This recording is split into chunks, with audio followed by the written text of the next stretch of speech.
Bismillahirrahmanirrahim. Assalamualaikum warahmatullahi wabarakatuh. Alhamdulillahi ala ni'amih wa syukru lahu ala taufiqihi wa amtinani. Asyhadu an la ilaha illallah wahdahu la syarika lah ta'ziman li sya'nih. Wa asyhadu anna Muhammadan abduhu wa rasuluhu ad-da'i ila ridwanih. Allahumma fassalli wa sallim wa barik ala hadzal nabiyil karim wa ala alihi wa ashabihi wa man sanna bi sunnatihi ila yaumiddin. Qala Allah Ta'ala fi kitabihil karim, ya ayyuhalladzina amanu taqullaha haqqa tuqatih wa la tamutunna illa wa antum muslimun. Rabbi shrah li sadri wa yassir li amri wahlul 'uqdatam min lisani yafqahu qawli, summa amma ba'd. Alhamdulillah, kita mengawali majelis ini dengan mengucapkan syukur kepada Allah Subhanahu wa taala senantiasa hadirkan, apalagi dalam suasana kita berada di rumah Allah, di majelis yang insya Allah juga dicintai dan diridhoi oleh Allah Subhanahu wa taala. Rasa syukur kita kepada Allah hadirkan bahwa tidak ada kenikmatan baik yang besar ataupun yang kecil kecuali semuanya bersumber dari Allah Subhanahu wa taala. Salawat dan salam senantiasa kita bacakan, kita perbanyak, sampaikan kepada uswah, qudwah dan teladan kita, yaitu Rasulullah sallallahu alaihi wasallam.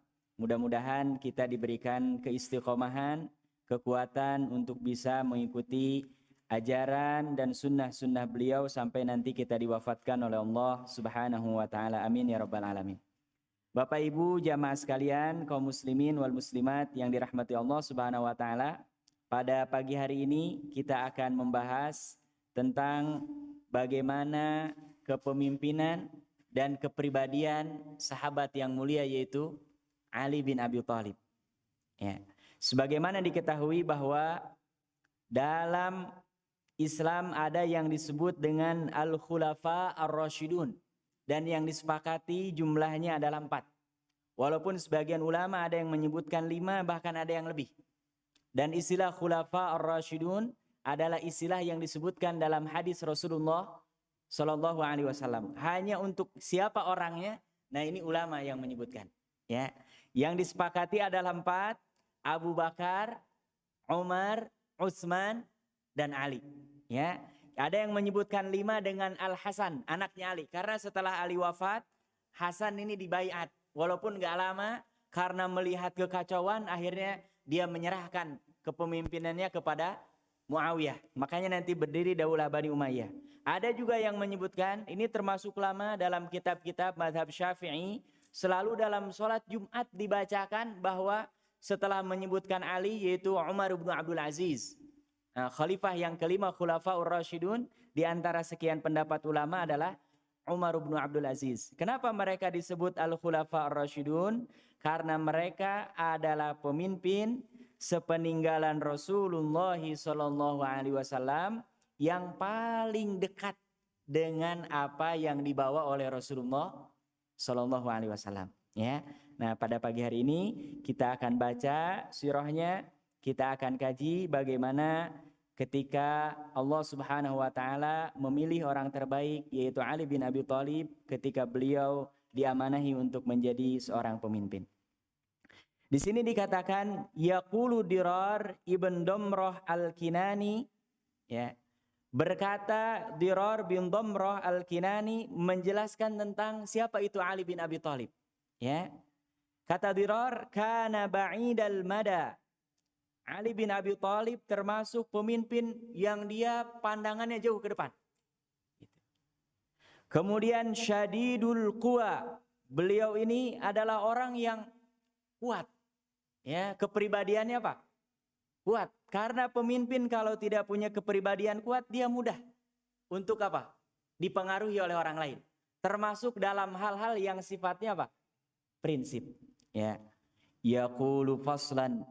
Kalau berbicara jelas, ya, detail. Kemudian wayahkumu adlan, ketika dia menentukan hukum, dia menentukan hukumnya dengan prinsip apa? Keadilan. Ya, ini adalah pemimpin yang didambakan. Jadi kalau memimpin dengan apa? Adil. Adil itu kebalikan daripada zalim. Kalau zalim memihak.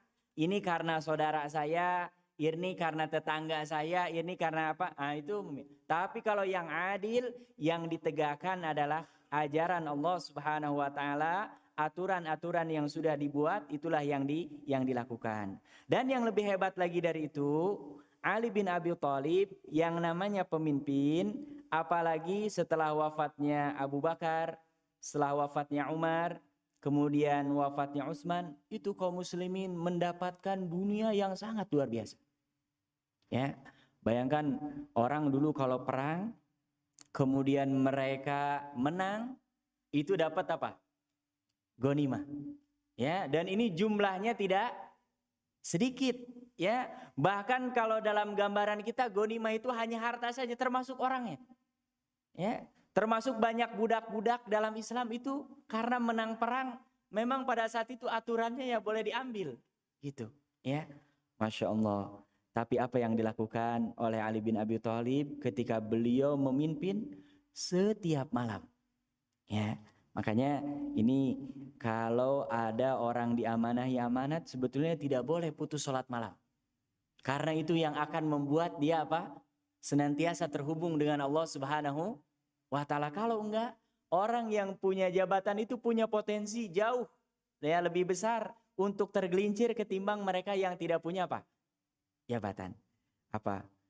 Beliau termasuk orang yang kalau ya sudah masuk waktu malam, ya sudah waktu malam, di seperakhir malamnya itu kata Diror, saya menyaksikan bahwa beliau senantiasa melakukan sholat di mihrabnya. Ya, jadi termasuk budaya dulu nih, nggak tahu ini desain rumah modern ini ada apa enggak? Ya, jadi orang-orang dulu mereka di rumahnya itu punya mihrab khusus tempat sholat. Kenapa? Karena seperti kita ketahui, sholat kita ini kalau di tempat sholatnya ada yang najis, walaupun bersih, itu nggak sah. Ya, apalagi umpamanya yang di rumah punya anak kecil, ada kemungkinan misalkan ada pipis dan lain sebagainya, ya. Nah itu harus lebih hati-hati. Makanya untuk menjaga-jaga dulu ada yang disebutnya dengan mihrab. Ya, di kita sekarang istilahnya dikenal mihrab ini masjid ini saja. Ya, kalau dulu di rumah masing-masing juga ada mihrab tempat sholat. Ya. Apa yang beliau lakukan? Beliau sholat, kemudian berdoa, bermunajat kepada Allah Subhanahu wa taala sampai apa? Qabidan ala lihyatihi. Saking basahnya, kadang-kadang jenggotnya diusap, ditarik gini. Ya. Orang kalau menangis dan orangnya berjenggot pasti bakal ke sini. Itu saking banyaknya air mata yang menetes, kata Diror saya menyaksikan itu sampai ditarik. Allahu Akbar. Ya. Bayangkan orang pemimpin khalifah pada saat itu yang menguasai kalau sekarang mungkin beberapa negara ya. Itu malam masih sempat apa? Menangis, ya. Bahkan ya, kata Diror wa yabqi buka al-hazin, dan beliau sering terdengar menangis dan tangisan ini seperti orang yang sedih. Ya.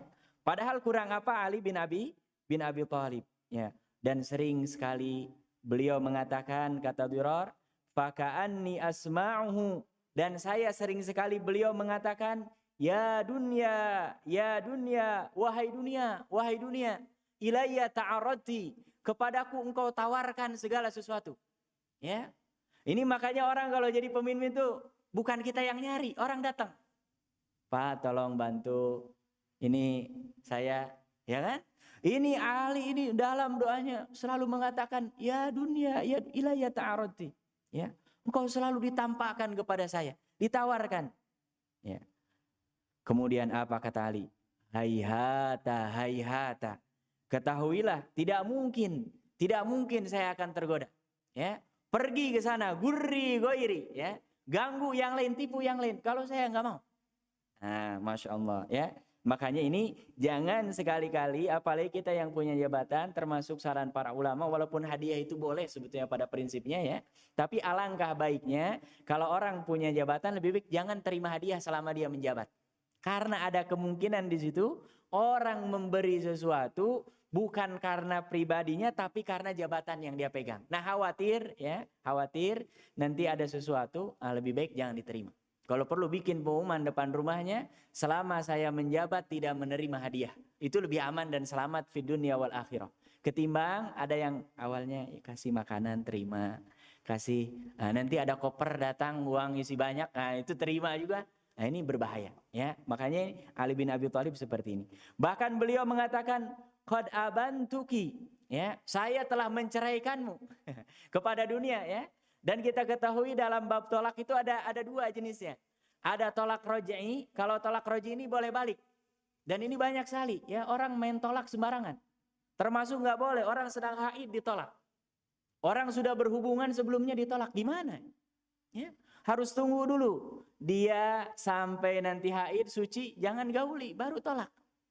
Ya, ini makanya tolak itu di tangan siapa? Laki-laki. Nggak boleh pakai emosi.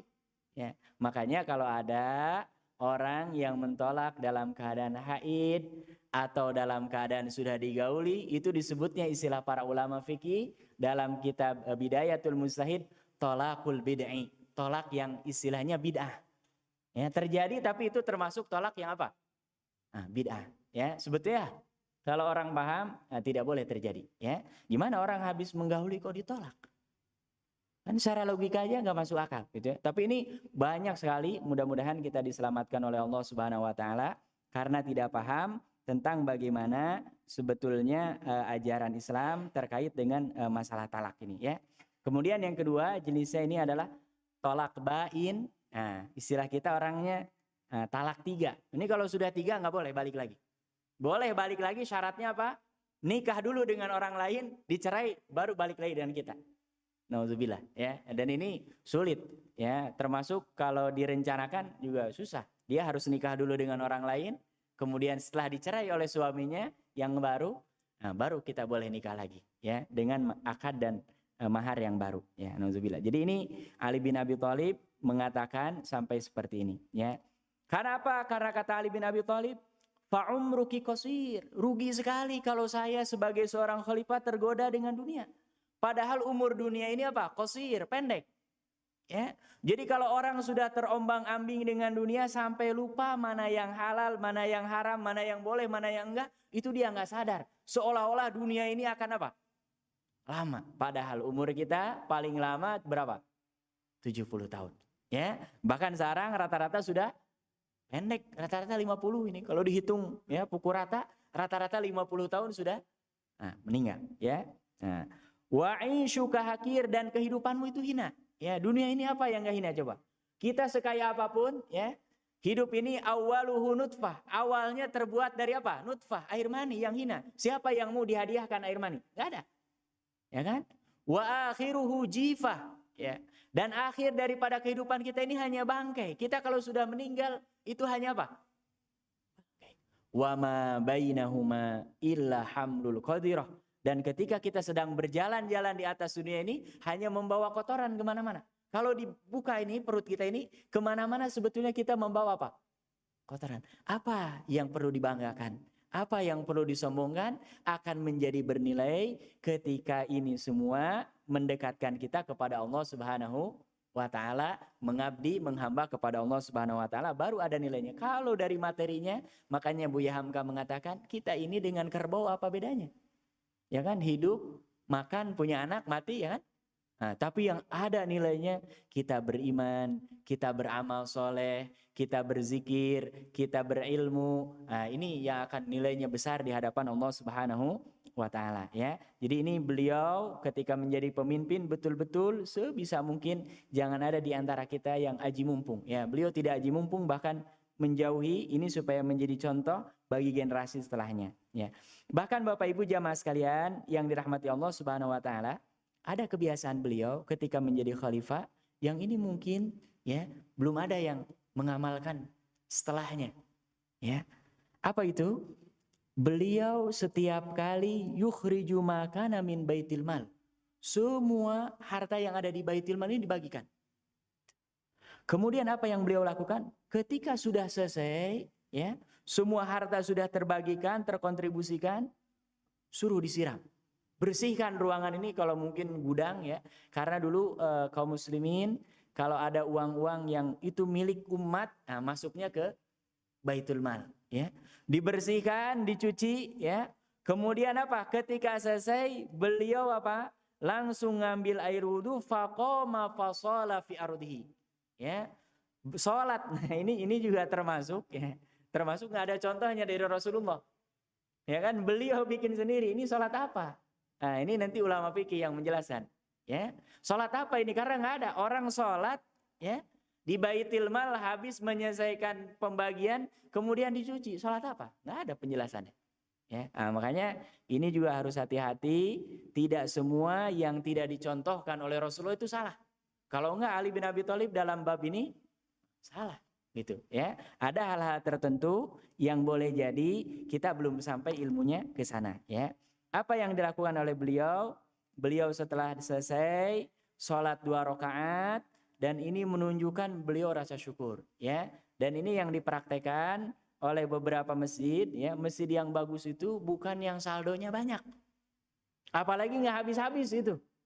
Itu tandanya berarti amanah orang yang bersedekah nggak disampaikan itu, ya. Kalau umpamanya untuk menghitung sekian, tapi kalau ada masjid yang bangga kalau saldonya itu sampai ratusan juta, gitu. Tapi programnya nggak ada, ya. Kemudian masjidnya nggak makmur, pengajiannya ya sebulan mungkin hanya sekali gitu. Justru orang semakin dipakai uangnya, itu dia semakin besar apa? Pahalanya. Tapi kalau ditahan-tahan terus oleh pengurus, malah nanti khawatir nih, kita malah jadi apa? Dosa. Ya. Jadi masjid yang bagus itu adalah masjid yang ketika ada orang dia menafkahkan sebagian hartanya di jalan Allah, segera. Ya, termasuk ini banyak masjid-masjid yang diamanahi khususnya tanah-tanah itu banyak yang nggak pakai. Ya, wakaf tanah di mana ya nggak ada yang memanfaatkan. Karena apa? Kita di sini tanahnya daerah mana? Nah, ini sebetulnya yang paling ideal, yang paling bagus ada segera ditunaikan supaya apa? Orang-orang yang infak, orang-orang yang sedekah, orang-orang yang mewakafkan mereka pahalanya akan terus apa? Mengalir, ya, akan terus mengalir. Ini diantara kebiasaan beliau, ya, dan bahkan beliau ini Ali bin Abi Thalib pernah ditawarkan dan mendapatkan fasilitas, ya, Qasrul Imarah, istana raja, ya, karena beliau ini kan di Kufah, ya, pindah. Kalau Abu Bakar dengan Umar di Madinah, ini Ali ini pemerintahannya sudah di Kufah. Kufah ini kalau sekarang ya di antara Iran dengan Irak gitu. Ya, dulu disebutnya Kufah Basrah. Sekarang ini karena setelah Perang Dunia Kedua jadi pecah-pecah negaranya. Ya, dulu disebutnya kawasannya Kufah. Ya, ini beliau ditawarkan ada fasilitas negara tinggal di istana dan istananya itu megah. Ya, apa kata beliau? Hadza qasrul khobal lan adkhul ilaihi abada. Ya, ini adalah istana khobal, saya tidak akan pernah masuk untuk selamanya. Nah, tolak, ya. Makanya hari ini lihat pemimpin yang menolak fasilitas itu digandrungi oleh masyarakat. Ini sebetulnya dari dulu Islam. Kenapa? Karena semakin orang zuhud dengan dunia, dunia itu bukan menjauh malah semakin mendekat. Tapi kalau kita sukanya dengan hal-hal yang kayak tadi itu, recehan, ya, malah ngejar-ngejar dunia, malah kita dihinakan.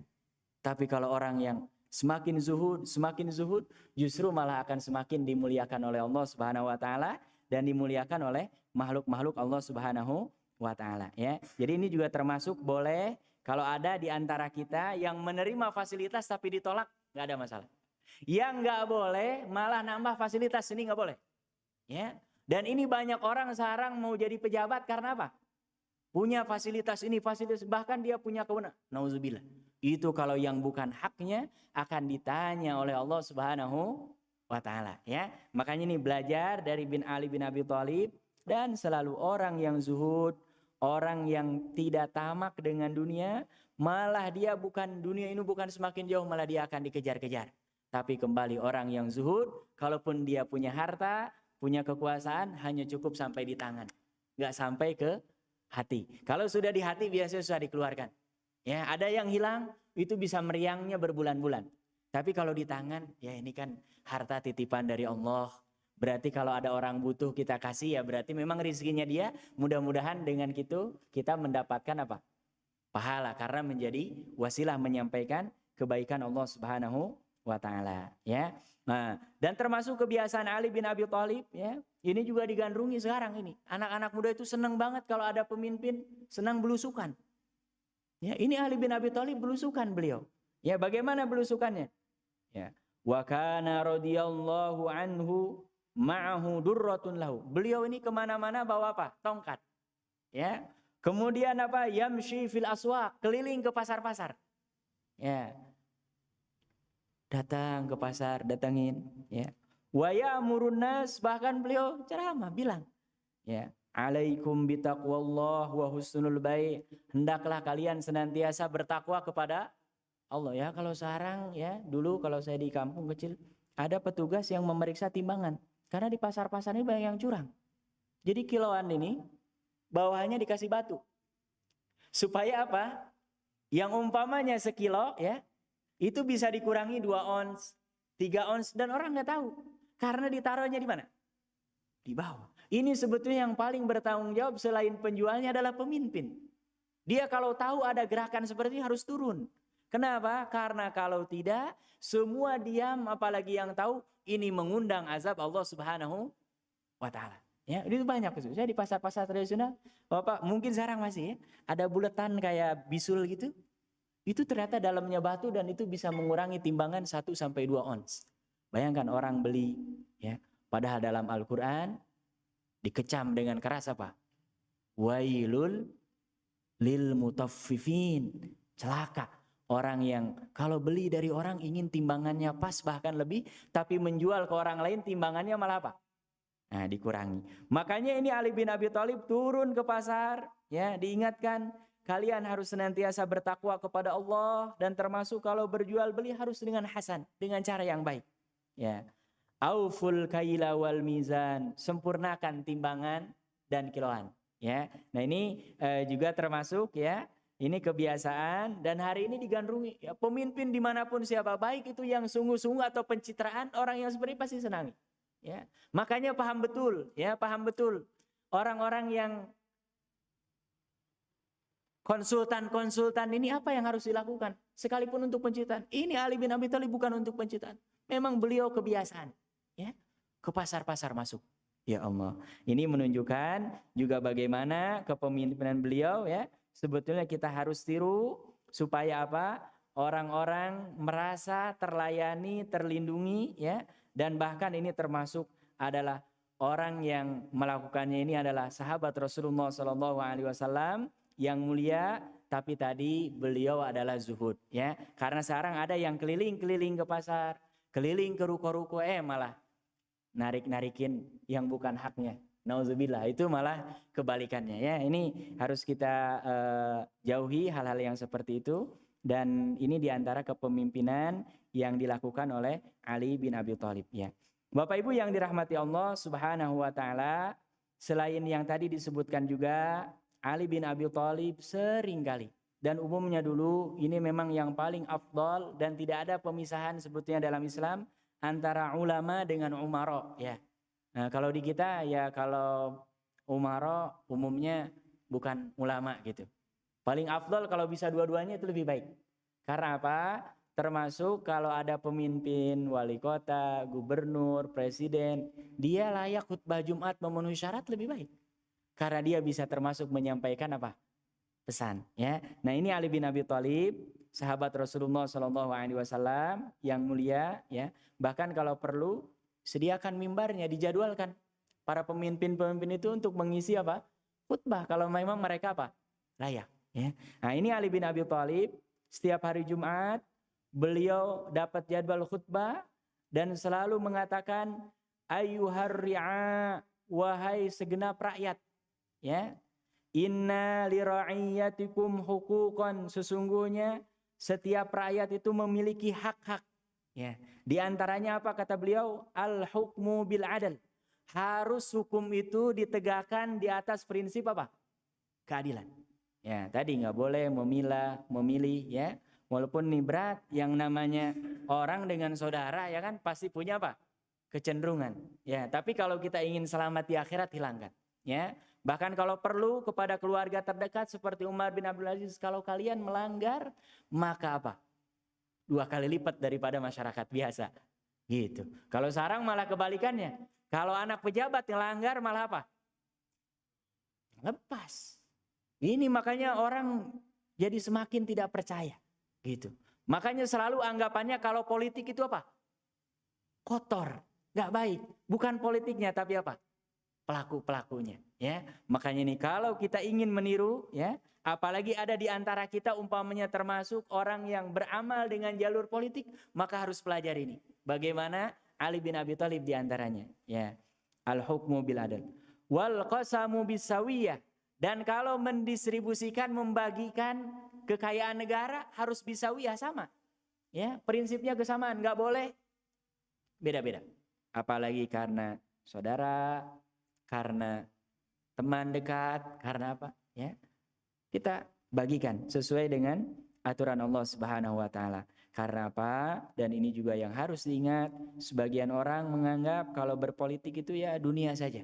Sebetulnya dia punya potensi untuk bisa mendapatkan keutamaan yang luar biasa, dan di sini disebutkan oleh Ali bin Abi Thalib, wa ma min hasanatin, dan tidak ada kebaikan ahabbu ilallah, yang paling dicintai oleh Allah Subhanahu wa taala, min hukmi imamin adilin, daripada hukum seorang imam yang apa? Yang adil. Ya, bahkan kalau kita menjadi imam dan adil, itu nanti termasuk 7 golongan yang mendapatkan apa? Naungan, dan tidak ada naungan pada saat itu kecuali naungannya siapa? Allah Subhanahu wa taala, ya.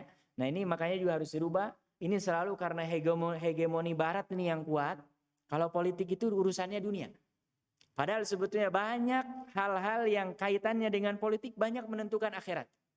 Ya, termasuk mohon maaf ini, ya. Masjid kita ini kalau belum didaftarkan, nanti ada yang terpilih dan dia tidak suka dengan Islam, ini bisa suruh diratakan.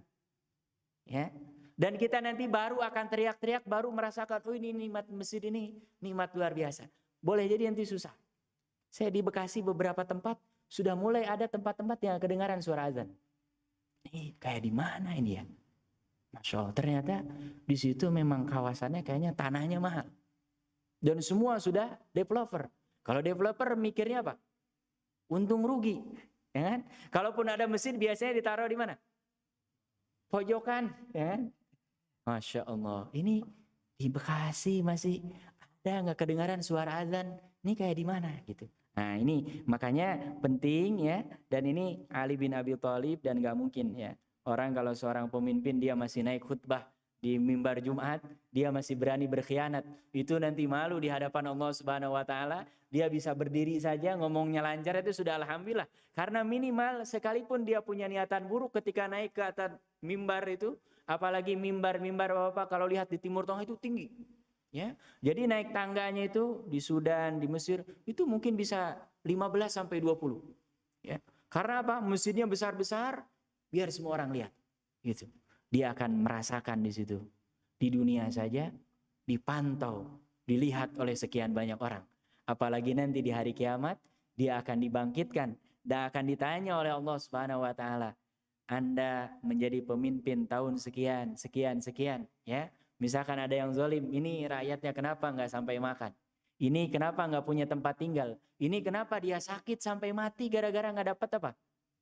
Pengobatan. Itu akan ditanya oleh Allah. Sehingga apa? Minimal tidak akan mungkin, ya, semua pemimpin ini bisa memenuhi kebutuhan rakyatnya, tapi dia akan berusaha yang paling maksimal, ya. Nah, ini diantara beberapa ciri-ciri kepemimpinan Ali bin Abi Thalib, dan memang disebutkan oleh Umar bin Khattab, ya, ketika beliau masih hidup, bahwa Ali bin Abi Thalib ini aqdha hadhil ummah, qadhi yang paling pandai di antara qadhi-qadhi yang ada pada umat ini. Jadi kalau memutuskan sesuatu itu cenderung selalu tepat, gitu, ya. Karena ada orang memutuskan tapi umumnya salah, walaupun dia sudah benar, ya, menurut pandangan dia, tapi umumnya salah. Tapi kalau Ali bin Abi Thalib memutuskan itu selalu tepat. Ya, sampai-sampai Umar pernah mengatakan, ya, celaka sebuah tempat yang di situ tidak ada engkau wahai Abu Hasan. Maksudnya Ali bin Abi Thalib.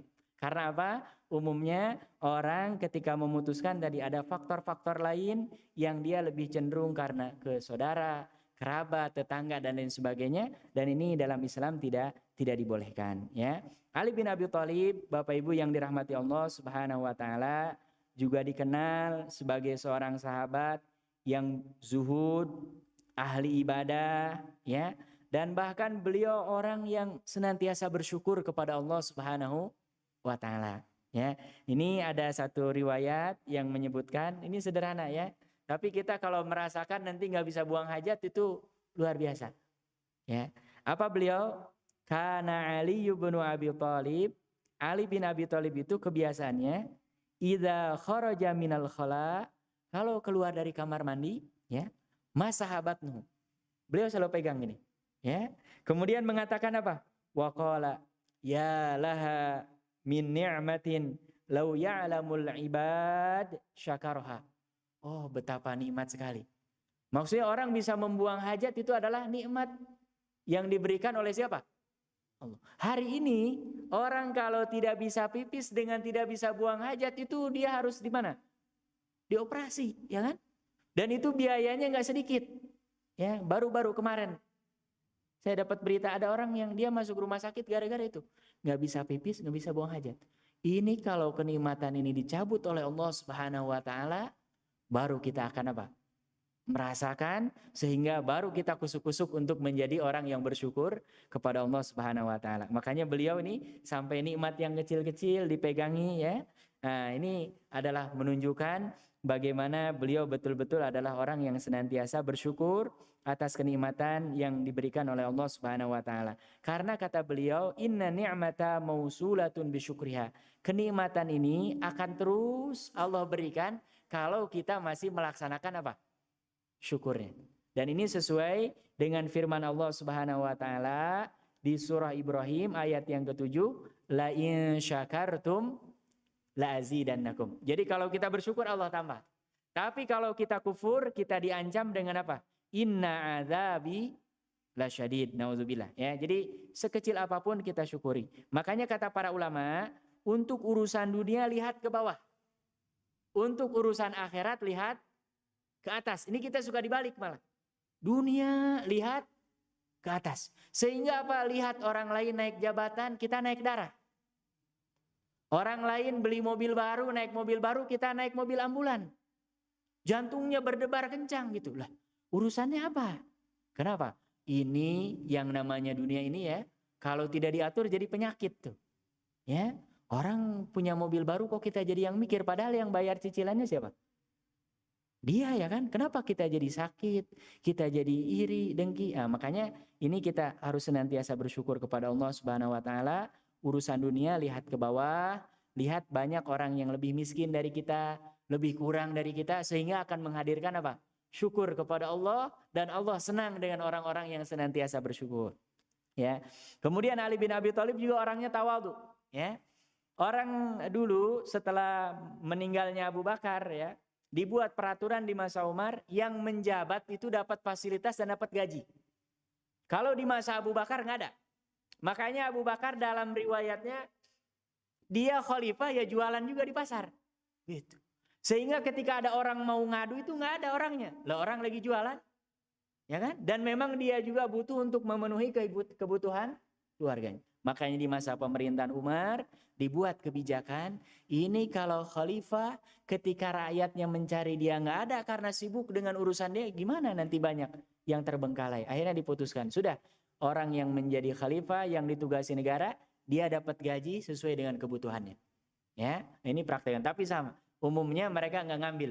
Kalaupun ngambil sekedarnya. Ini termasuk Ali bin Abi Thalib, ya. Beliau tidak ngambil gaji, tapi malah sama jualan di pasar, gitu. Bayangkan kalau ada seorang presiden jualan, kira-kira gimana? Kita dulu awal-awal kemerdekaan Indonesia masih ada menteri yang jualan, ya, Menteri Agama Pak Saifuddin Zuhri itu, dan itu orang banyak yang nggak tahu. Jadi beliau jualan kerusukan, orang-orang pasar tahu, gitu. Dan itu nggak dicatat oleh sejarah, ya. Dan itu sebetulnya bukan kehinaan, tapi apa? Mulia. Berarti dia tidak senang memperjualkan apa? Jabatannya, apalagi aji mumpung lagi menjabat, ya kan? Kapan lagi nih? Nah, nauzubillah ya. Nah, ini Ali bin Abi Thalib tawadhu, zuhud ya. Bahkan beliau pakaian itu kalau ada dua pilihan yang bagus dengan yang kusuk, milih yang kusuk. Ya, supaya apa? Jadi contoh. Ya, ini juga kita ya dalam urusan dunia harus zuhud. Apalagi ini harta rakyat, ya, harta milik umat, nah, harus zuhud. Tapi kalau pribadi ya silahkan, ya, terserah sesuai dengan kemampuan. Tapi kalau kita memimpin, apalagi yang dipakai fasilitas negara, maka sebisa mungkin ambil yang paling sedikit. Ya, ambil yang paling sedikit supaya apa? Kita diselamatkan oleh Allah Subhanahu wa taala. Dan beliau ini mencintai ahlu ilmi, para sahabat Rasulullah sallallahu alaihi wasallam, termasuk ahlu bait Rasulullah sallallahu alaihi wasallam, ya. Sampai diriwayatkan oleh Suhaib. Suhaib ini adalah anak budaknya Al-Abbas, pamannya Rasulullah sallallahu alaihi wasallam. Beliau pernah menyaksikan ra'aitu Aliyan. Saya melihat Ali yuqabbil yadal Abbas, mencium tangan Al-Abbas, pamannya Rasulullah. Padahal beliau juga masih dari keluarga Rasulullah Shallallahu Alaihi Wasallam. Warijlahu, bahkan kakinya, gitu. Ya makanya ini orang kadang-kadang nggak boleh cium tangan. Cium tangan yang nggak boleh itu yang seperti apa? Yang di situ kita menyembah nggak boleh. Tapi kalau untuk ihtiram, ini termasuk sahabat. Ali nggak mungkin mencium tangan orang kalau itu nggak boleh, ya kan? Ini kadang-kadang kita banyak yang dibesar-besarkan, ya. Kenapa? Karena baru semangat aja semua nggak boleh, semua nggak boleh. Hukum itu harus betul-betul detail, ya. Kalau yang nggak boleh itu seperti ini, yang boleh seperti ini. Kalau nggak bahaya, ya. Dan ini sudah banyak. Dan ini nanti termasuk tantangan Ali bin Abi Thalib, ya. Beliau hidup di masa di mana di situ ada satu kelompok dalam Islam yang disebut dengan Al-Khawarij. Orang-orang yang tidak mengakui pemerintahan siapa? Ali bin Abi Thalib. Gara-gara apa? Dulu mereka pendukung sebetulnya.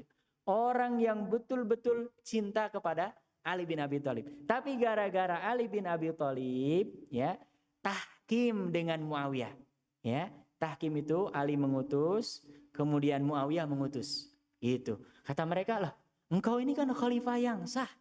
Kok malah bikin tahkim? Ini nggak benar ini. Akhirnya mereka membuat makar dan jumlahnya banyak luar biasa. Ya, jumlahnya banyak. Selalu setiap kali ketemu dengan Ali, wahai Ali, la hukma illa lillah. Tidak ada yang boleh membuat hukum kecuali siapa? Allah. Secara zahirnya benar itu. Ya kan? Karena memang tidak boleh ada hukum yang ditegakkan kecuali apa? Hukum Allah, kecuali yang Allah tidak atur, yaitu silahkan atur kita sendiri. Tapi ini setiap kali ketemu Ali, la hukma illa lillah. Tidak ada hukum kecuali hukum Allah. Karena tadi itu mereka nggak setuju kalau Ali ini bertahkim dengan siapa? Muawiyah. Akhirnya mereka buat makar. Padahal disebutkan dalam riwayat orang-orang Khawarij ini kalau baca Al-Quran indahnya luar biasa. Hafalan Al-Qurannya di atas standar masyarakat pada umumnya. Karena banyak bahkan diriwayatkan di sini rata-rata dari 8.000 orang yang dia ikut menjadi Khawarij itu adalah para qurra. Ya, jadi ahli-ahli Quran. Ya, kan baca Quran ini ada 7 bacaan ya. Wadduha, wadduha. Nah, itu ada baca. Itu mereka ahli-ahli gitu. Tapi mereka terpengaruh dengan isu tadi ya, bahwa Ali sudah tidak berhukum lagi dengan hukum Allah karena dia melakukan apa? Tahkim. Akhirnya terjadi pemberontakan di mana-mana, kemudian negara tidak stabil ya, sampai kepada puncaknya. Nah, dan ini sebetulnya disampaikan oleh Rasulullah SAW, orang yang membunuh orang Khawarij dan yang dibunuh oleh orang Khawarij itu dua-duanya mulia di hadapan Allah Subhanahu wa taala. Dan salah satu di antaranya adalah peristiwa di mana meninggalnya Ali bin Abi Thalib ya. Sebagaimana disebutkan di sini, beliau terbiasa menjelang subuh keliling, membangunkan masyarakatnya. Ya, tapi memang pada saat itu sebetulnya sudah isyarat, ya, sudah isyarat bahwa orang-orang Khawarij ini selain meneriakan ya tadi la hukma illa lillah, itu mereka juga melakukan kekerasan fisik, gitu. Jadi Ali bin Abi Thalib ini sudah disarankan oleh beberapa sahabatnya sudah jangan keluar. Atau kalau keluar minta dikawal. Tapi kata Ali bin Abi Thalib, nggak usah. Ya, ini menunjukkan mereka betul-betul orang kalau ikhlas, ya. Kalau ikhlas itu ketakutan itu hilang. Tapi orang kalau ada tujuan-tujuan tertentu baru mau melangkah sedikit aja takut. Kenapa? Karena dia yang perhitungkan itu adalah materi. Oh, ini kalau saya gini, kalau saya gini. Tapi kalau yang ikhlas karena Allah, yang penting dia di jalan Allah Subhanahu wa taala, nanti Allah yang akan menuntunnya. Dan kematian Ali bin Abi Thalib ini adalah memang salah satu di antara mujizat yang pernah disampaikan oleh Rasulullah SAW. Sebelum subuh beliau keluar, tiba-tiba di tengah jalan ada seorang namanya Muljam, memukulkan pedangnya persis di bagian kepala sini, ya. Kalau binatang itu kan ada tanduknya, ya. Nah ini bagian ini, kemudian Ali bin Abi Thalib keluar darah banyak, langsung dipangku, dibawa oleh beberapa orang yang melihatnya ke rumahnya. Kemudian Abu Muljam ini dipegang. Masya Allah. Dan Ali bin Abi Thalib masih bertahan hidup 2 hari. Menurut riwayat yang paling kuat, ini kejadiannya hari Jumat sebelum sholat subuh, kemudian baru meninggal hari Ahad. Ya, dibawa ke rumahnya, kemudian dipegang itu si Abu Muljam ini. Ketika dia tersadar, lihat, engkau melakukan ini, wahai Muljam, kenapa? Ya, apakah saya memang karena tidak adil, atau ada hak yang saya ambil dari kamu? Dia hanya diam saja. Ini anak-anaknya dengan sahabat-sahabatnya yang lain itu merasa geram, mau dipukuli ya. Kalau kita misalkan di jalan kan rata-rata gitu. Orang yang nabrak itu maunya main hantem aja kalau nggak ada yang pisahkan. Gitu. Padahal nggak sengaja misalkan. Kata Ali, jangan. Ya, muliakan dia. Dia punya hak. Tanya. Kalaupun harus mengambil kisos, maka saya yang paling berhak. Maksudnya jangan kalian yang menghukumi. Ya, ini juga menunjukkan bagaimana kedewasaan Ali bin Abi Thalib.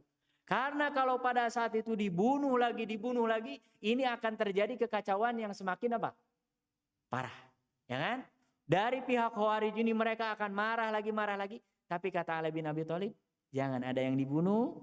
Kalaupun harus mengambil kisos, maka saya yang paling berhak untuk meminta apa? Ya, apakah saya akan tebas lagi kepalanya atau saya maafkan? Gitu. Itu wasiatnya kepada anak-anaknya, dan sampai akhirnya di hari Ahad Allah Subhanahu wa taala mencabut nyawa beliau, ya, dan matinya orang-orang yang beriman sebetulnya bukan mati, ya, pindah hidup. Nah, ini kalau kita orang beriman harus ganti, ya, sebetulnya pengumumannya jangan mati. Karena kalau mati ya orang jadi nggak semangat, ya. Kita justru harus gantinya pindah hidup, karena hidup yang sebetulnya adalah dimulai dari alam barzakh dan nanti sampai nanti ke akhirat, ya. Ini beliau meninggal, dikuburkan yang menurut riwayat yang paling kuat adalah as-sahar, waktu sahur, ya, karena meninggalnya di malam hari. Dan memang dalam Islam sebisa mungkin kalau ada yang meninggal segera dikuburkan kalau tidak ada hajat yang lain, ya, jangan ditunda-tunda, karena kalau dia baik akan segerakan kebaikannya, kalau dia buruk disolatkan, mudah-mudahan yang hadir memintakan ampun dan mudah-mudahan Allah Subhanahu wa taala berkenan mengampuni dosa-dosanya. Jadi ini Ali bin Abi Thalib yang luar biasa, banyak sekali contoh-contoh yang bisa kita ambil, dan memang para sahabat Rasulullah SAW adalah uswah, qudwah dan teladan setelah Rasulullah SAW. Termasuk kalau kita bingung bagaimana mengamalkan Al-Quran, yang paling ideal lihat Rasulullah SAW, lihat para sahabat, itulah cara mengamalkan Al-Quran dan Al-Hadis yang insya Allah mendapatkan apa? Kepastian dari Allah Subhanahu wa taala, karena Allah Subhanahu wa taala mengatakan di surah Al-Bayyinah, radhiyallahu anhum wa radu anhu dzalika liman khasyya rabbah. Para sahabat itu Allah ridho kepada mereka dan mereka juga ridho kepada Allah, dan di antara ciri-cirinya adalah mereka senantiasa takut kepada Allah Subhanahu wa taala. Mudah-mudahan ini karena kita membahas tentang kepemimpinan, minimal kita di level yang terkecil, Bapak kita sebagai pemimpin di keluarga tampilkan yang terbaik, ya. Dan kalau ada kesalahan kita bersedia untuk minta maaf, ya. Bahkan harus sering-sering minta maaf. Mudah-mudahan ini semua menjadi ladang pahala kita nanti sehingga kita diperkenankan mendapatkan ridho dan surganya Allah Subhanahu wa taala. Ini saja mungkin yang bisa saya sampaikan. Nanti di pertemuan-pertemuan yang selanjutnya insyaallah kita akan bahas sahabat-sahabat yang lain, di antaranya adalah Tolhah bin Ubaidillah dan 10 orang sahabat yang dijamin masuk surga. 4 sudah kita pelajari. Nah, mudah-mudahan nanti di pertemuan-pertemuan yang selanjutnya bisa kita pelajari lagi sahabat-sahabat yang lain, dan selalu tujuan daripada mengungkit kisah-kisah para sahabat bukan untuk ditumpuk. Tapi kalau bisa, apa yang bisa kita mampu kerjakan sekarang, langsung kita kerjakan. Mudah-mudahan dengan itu kita mendapatkan pahala dari Allah Subhanahu wa taala. Alhamdulillahirabbil alamin. Subhanakallahumma wa bihamdika asyhadu an la ilaha illa anta astaghfiruka wa atubu ilaik. Wassalamualaikum warahmatullahi taala wabarakatuh. Dari Bapak-bapak ada yang mau bertanya, silakan. Ya. Boleh kalau ada pertanyaan. Dari ibu-ibu. Ya.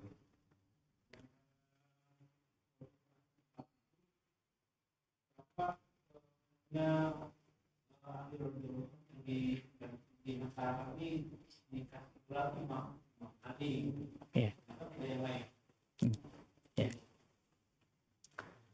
Wallahu ta'ala, sebetulnya semua mereka adalah imam ya, karena imam itu secara bahasa adalah pemimpin gitu. Hanya mungkin pengaruhnya ya, ini termasuk ada di antara saudara-saudara kita yang berakidah Syiah, berpaham Syiah, itu lebih menonjolkan memang Ali. Ya, termasuk mohon maaf ya, di kita seringkali dalam doa yang disebutkan itu hanya Ali, Hasan, Husain gitu. Fatimah. Nah, itu ada indikasi mengarah ke situ. Dan kalau kita baca sejarahnya, memang termasuk ya, Syiah ini ke Indonesia masuk termasuk awal-awal. Gitu. Makanya kalau kita perhatikan, mau nggak mau ada corak-corak ke situ. Ya. Pokoknya kalau dalam membaca sholawat ya selalu yang disebutkan hanya Ali gitu. Walaupun yang lebih parah sebetulnya kalau Syiah itu ya mereka tidak mengakui seperti siapa? Abu Bakar, ya, Umar, Utsman gitu. Saya mendengar mereka haram hukumnya ya, bukan haram dalam artian ini. Mereka anti nggak bisa tuh memberi nama anaknya atau keluarga itu ada namanya Abu Bakar, Umar, Utsman, itu nggak boleh gitu. Nah, padahal sebetulnya nggak ada. Adapun gelar yang umpamanya kalau Abu Bakar pernah digelari Khalifatullah tapi beliau menolak. Ya, beliau lebih memilih Khalifata Rasulillah. Kemudian baru pertama kali ada gelar Amirul Mukminin itu di masa Umar bin Khattab. Nah, Umar bin Khattab seterusnya disebutnya Amirul Mukminin. Tapi memang di kita kalau Ali misalnya disebutnya imam, itu boleh jadi wallahu ta'ala mungkin terpengaruh dengan ajaran-ajaran Syiah ya. Karena di antaranya yang paling ada sekarang Syiah itu paling banyak disebutnya golongan Syiah Al-Imamiyah ya. Syiah Imamiyah yang mereka mengakui imam yang sah itu hanya 12. Gitu. Yang jadi masalahnya sekarang udah 12 tapi nggak kiamat-kiamat nih. Makanya mereka bingung ini harus ditambah apa gimana. Itu sebetulnya udah menunjukkan mereka nggak benar itu. Karena mereka udah patok. Bahkan namanya udah ada nih. Dan mereka sudah ada dan hari ini sudah selesai tapi nggak kiamat-kiamat gitu. Nah makanya ini sebetulnya gitu ya. Mudah-mudahan mungkin itu ya pengaruh. Tapi sebetulnya siapapun mau disebut imam nggak ada masalah. Karena imam secara bahasa artinya pemimpin ya. Lawannya adalah makmum. Makanya nih kalau yang memimpin sholat disebutnya apa? Imam. Kita yang di belakang semua makmum gitu. Nah, tapi mungkin tadi untuk istilah itu Imam Ali termasuk dalam doanya ya. Kita dulu belajar kitab namanya Subulus Salam. Ini ada Syiah nama kelompoknya Zaidiyah. Itu kalau nulis Ali belakangnya alaihi salam. Gitu. Jadi disetarakan levelnya dengan apa? Rasul Nabi gitu, ya. Walaupun ya sebetulnya kalau doa saja ya nggak ada masalah, ya kan? Tapi kalau ini istilah khusus alaihi salam, karena umumnya kalau para nabi, para rasul kan alaihi salam, ya kan? Kalau sahabat apa? Rodi. Kalau Ali ini ada gelar lagi, karamallahu wajhah. Gitu. Sebetulnya kalau umpamanya dia umum ya nggak ada masalah, orang doakan selama kebaikan nggak ada masalah, ya kan?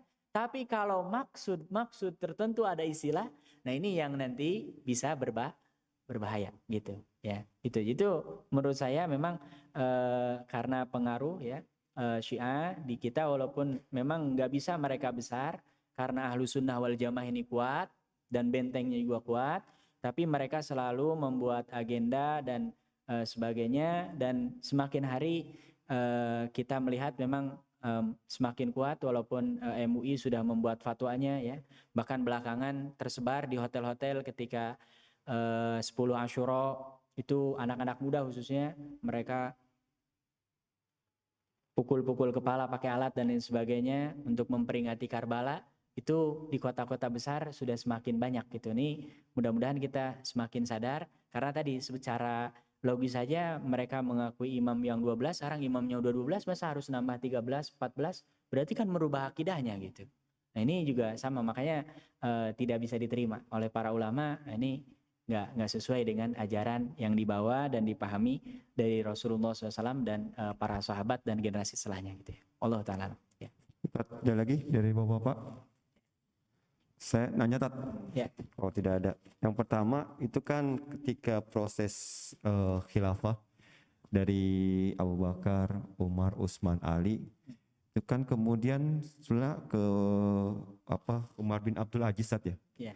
Nah, itu kan prosesnya agak lama Tat ya. Itu kepemimpinannya seperti apa tuh di era dulu kan ya. Yang kedua Tat, sekalian Tat. Nah, Ali bin Abi Thalib itu kan istilahnya disukai Rasul karena ilmunya Ustaz ya. Karena ilmunya. Tapi kenapa Ali bin Abi Thalib itu kalau nggak salah memiliki istri 8 Tat ya setelah ditinggal Fatimah ya.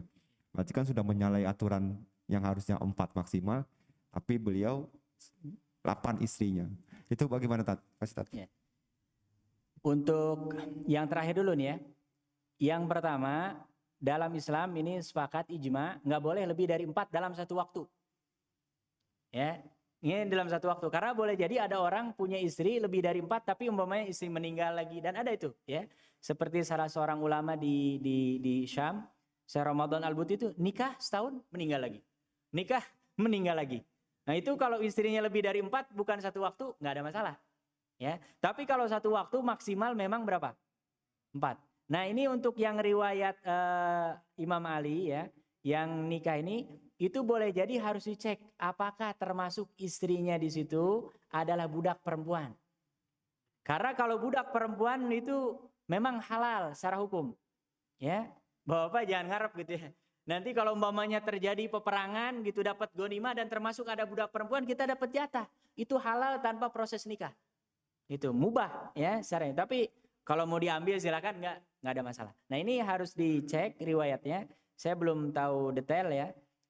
Kalau beliau punya istri lebih dari 4 gitu ya. Apakah itu dalam satu waktu atau kayak tadi misalkan dia termasuk mamlukah. Mamlukah itu budak yang kemudian tadi boleh dipergauli. Walaupun nanti secara status hukum kasihan sebetulnya. Karena anaknya itu jadi setengah gitu.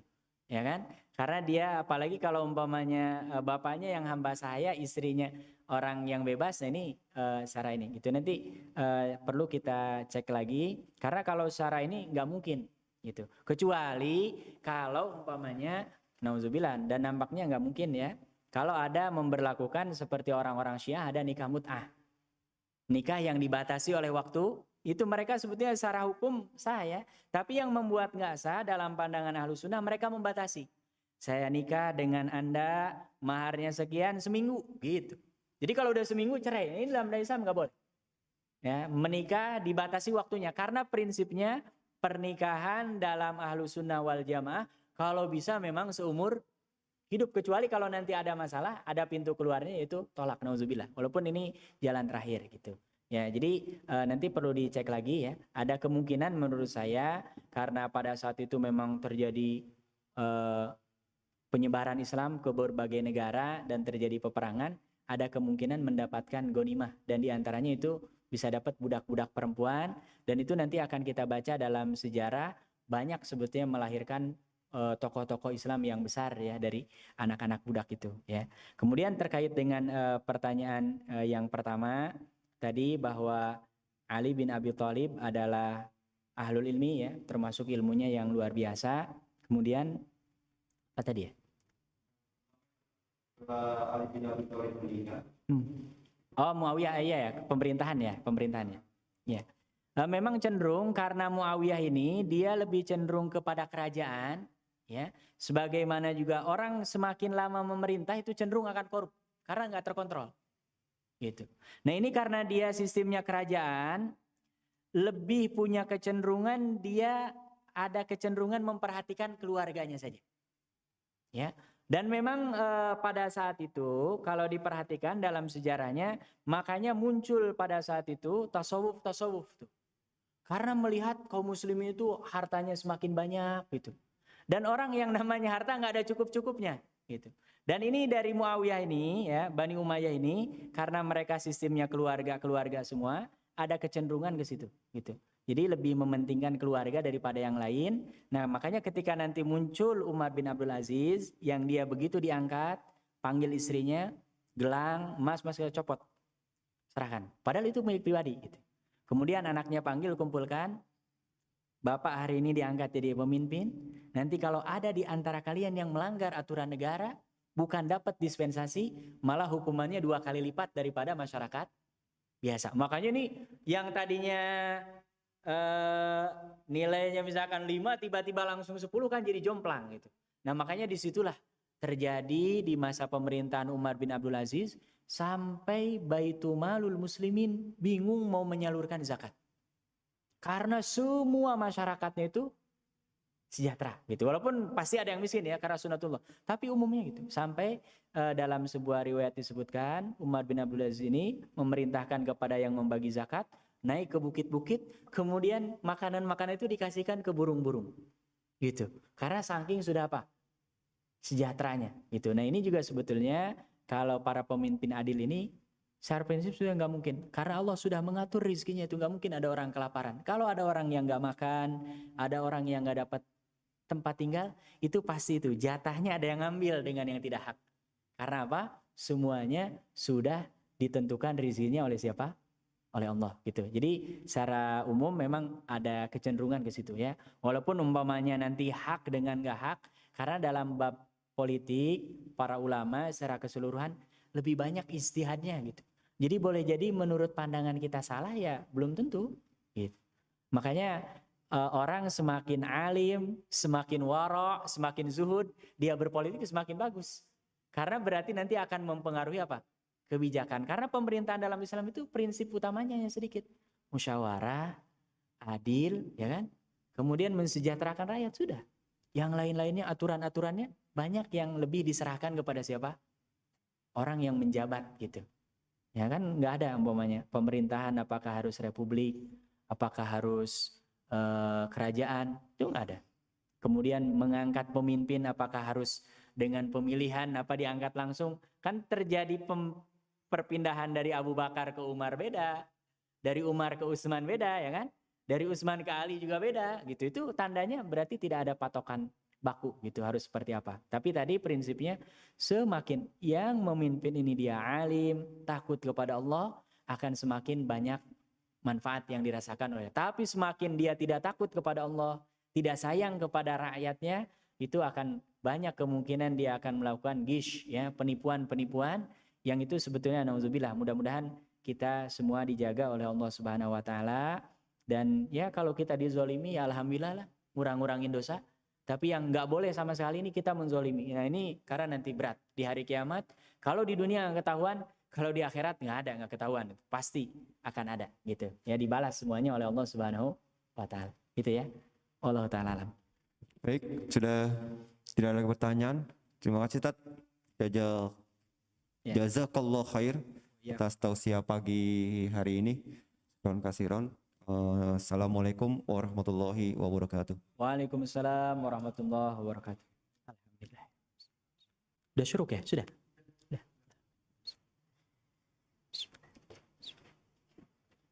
Bismillah.